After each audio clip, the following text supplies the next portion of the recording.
Good morning. Are you Labrian Celestine? Yes. Mr. Celestine, in that case, you are charged with the third-degree felony offense of deadly conduct, discharging a firearm from March 22nd of 2024. And how do you plead to that charge? Guilty. And do you understand, if I follow the agreement that you've made with the district attorney, that you'll be waiving or giving up any right to appeal? Yes, ma'am. And it looks like the agreement that you've reached is the same as what was in the other case that we're going to talk about today, which is a 7-year deferred probation, a $500 fine, and you would be required to follow all of the rules and conditions of probation. Is that your understanding? Yes. It's admitted. Is there any evidence that Mr. Celestine's not competent? All right, then I'm going to find that you entered your plea of guilty freely and voluntarily, find that you're mentally competent and you understand the nature and the consequences of that plea. So I have received in cause number 24, DCCR 1303, the pre-sentence report.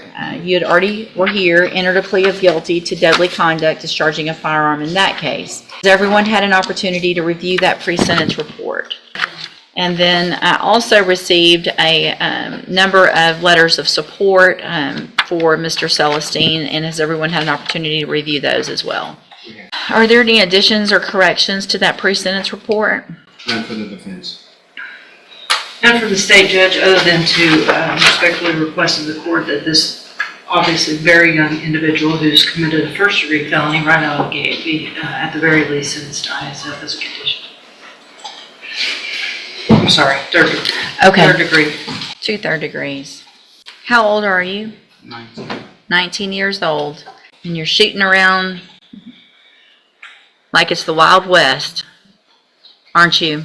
Yes, ma'am. Yeah, something that I made a note of here, I went through all of these letters, and all of these letters of support about you talk about what a good kid you are, and that here's one I circled, and it says, LeBrian's a positive role model for his nephew. Do you think you're a positive role model for anyone at this point? Not at this moment. Not at this moment.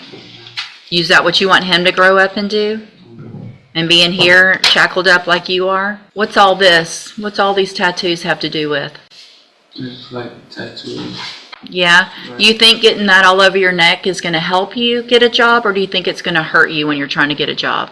It would hurt you.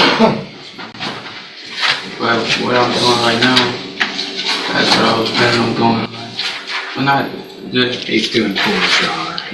it's like a family business. I planned on doing that. Right? Do you think it makes people comfortable if you show up and look like that in their homes? And look, I have a tattoo. Do you see it? Is it all over here? What if that pool company falls through? What if you need another job? Right?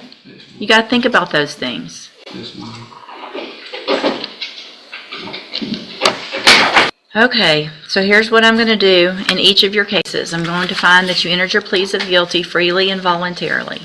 In each case, find sufficient evidence to find you guilty. However, in each case, in cause number 24, DCCR 1303, defer all proceedings, place you on probation for a period of 7 years. That's the agreement that you made with the district attorney. I'm going to order you pay that $500 fine and follow all of the rules and conditions of probation. And I'm going to get to those rules and conditions in just a minute.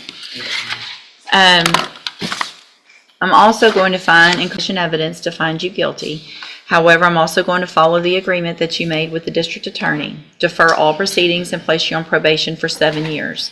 You're also ordered to pay a $500 fine in that case and follow all of the rules and conditions of probation. One of the conditions of probation in these cases, in each of them, is that you're going to enter and successfully complete the cognitive track of the ISF program. So that's a 90-day program that is in custody. So you're going to go from the jail to that program.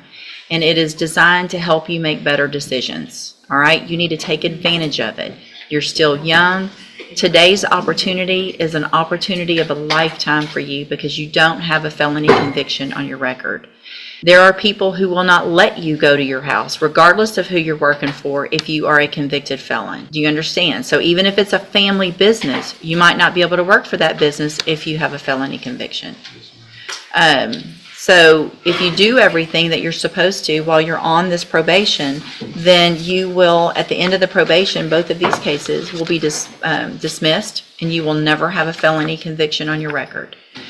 The other side to that in each of these cases is if you violate the probation, you're right back here in court, and you could be sentenced to prison. Number one, be convicted, obviously, in both cases, and sent to prison for up to 10 years in each case. Do you understand?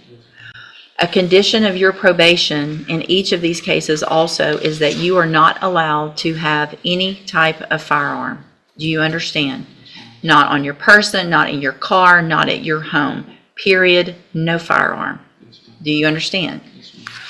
I'm going to hand you the trial court certification in each of your cases that shows these were agreements that I followed, and so you've waived your right to appeal. Probation will go over some paperwork before they take you back today, and then you'll go to ISF hopefully very soon.